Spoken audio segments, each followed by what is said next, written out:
Plínio, Flávio Bolsonaro sepultou as chances de um Bolsonaro concorrer à presidência em 2026? Ou ainda há uma última alternativa, Michele Bolsonaro? Olá, Tardan, boa tarde para você, saudações a quem nos acompanha. Eu sempre tenho insistido, viu, Tardan, que o candidato preferido, né, do Centrão, Faria Lima, das elites brasileiras é o Tarcísio de Freitas. Eu já repeti isso centenas de vezes, aliás, dezenas de vezes talvez, mas eu creio que é uma verdade, porque ele representa a política do Bolsonaro sem o Bolsonaro, né? Ele tem uma aparência, apesar da política ser a mesma, de ser uma pessoa de centro, mais razoável, que dialoga mais, mas no fundo os dois são iguais, apenas com estilos diferentes. Agora, essa prisão do Bolsonaro, e que essa semana que a gente está, muito possivelmente já se inicia o cumprimento da pena, ou seja, ele não vai sair tão cedo da cadeia, dificulta ainda mais as negociações entre os os filhos de Bolsonaro, os bolsonaros e o Centrão. Né? Eu já achava muito difícil que eles aceitassem um Bolsonaro com protagonismo na chapa. Agora eu acho que se torna mais difícil ainda.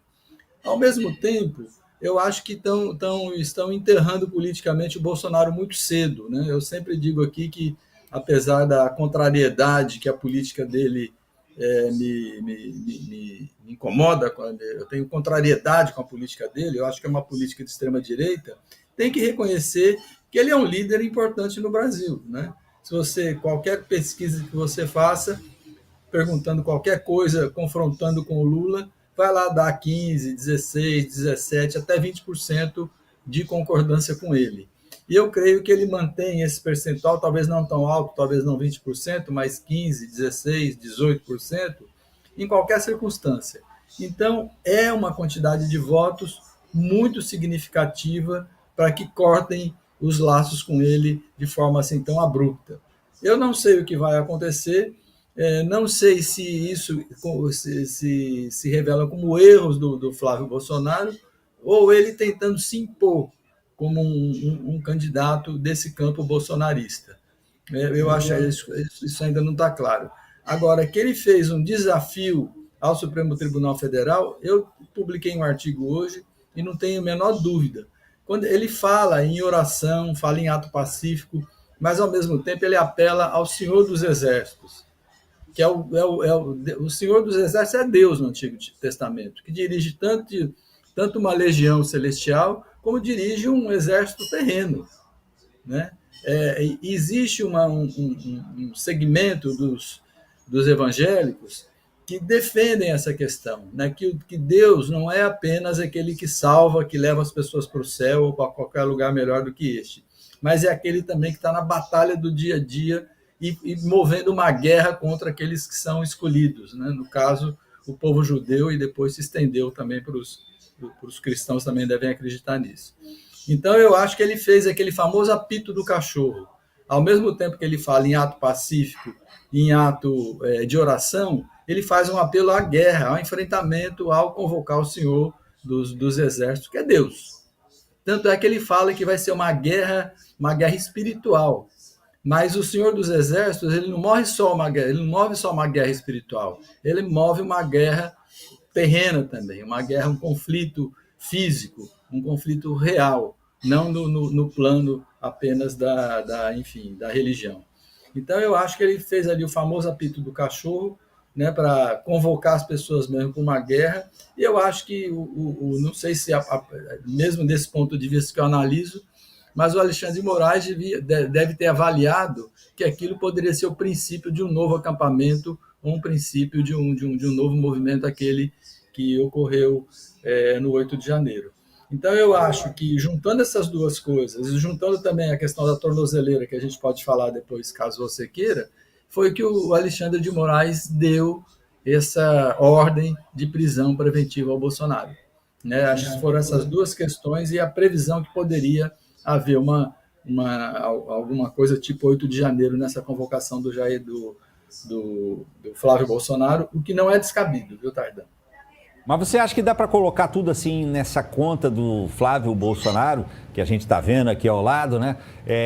Ele mostrou mesmo inabilidade política, ingenuidade, ele mostrou fraqueza, especialmente política. Você acha que com esse movimento e deixar também aquele suposto apoiador do bolsonarismo que se revelou na fala, né, totalmente crítico ao Bolsonaro, enfim, mostrou inabilidade de fato?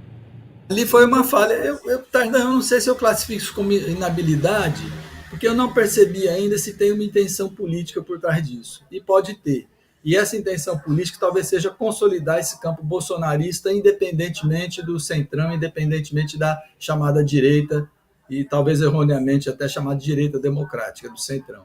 Talvez seja uma forma dele forçar alguma coisa dentro do centrão. Para mim, isso ainda não está muito claro. Não está muito claro se ele pretende forçar isso ou se ele cometeu um erro.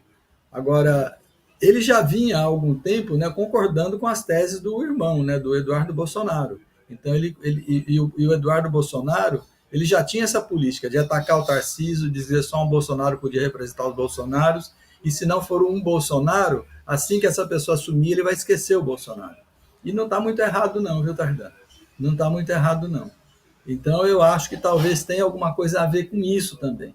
Ainda que eles lancem uma chapa pura, digamos assim, eles vão conseguir uma quantidade significativa de votos que talvez dê para sustentá-los politicamente. Não tanto quanto o Bolsonaro era presidente, mas ainda manter a unidade desse grupo bolsonarista.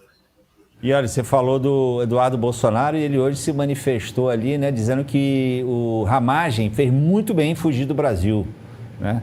Que os condenados ali pelo 8 de janeiro fazem muito bem em fugir da justiça. Você vê, tem uma lógica, né? Uma lógica no que fala o Eduardo Bolsonaro e no que fala o Flávio Bolsonaro. Enquanto um fala que ele fala que tem que mover uma guerra, o outro diz, olha, você fugir para o exterior não é nada demais. Você não precisa respeitar a justiça brasileira porque nós se vive numa ditadura. É isso que ele está dizendo, é isso que o Ramagem fez, é isso que a Zambelli fez, né? E o pior o pior do Ramagem é que ele está votando, o presidente da Câmara está permitindo que ele vote, e ele diz que vai continuar votando na Câmara, porque ele se sente, enfim,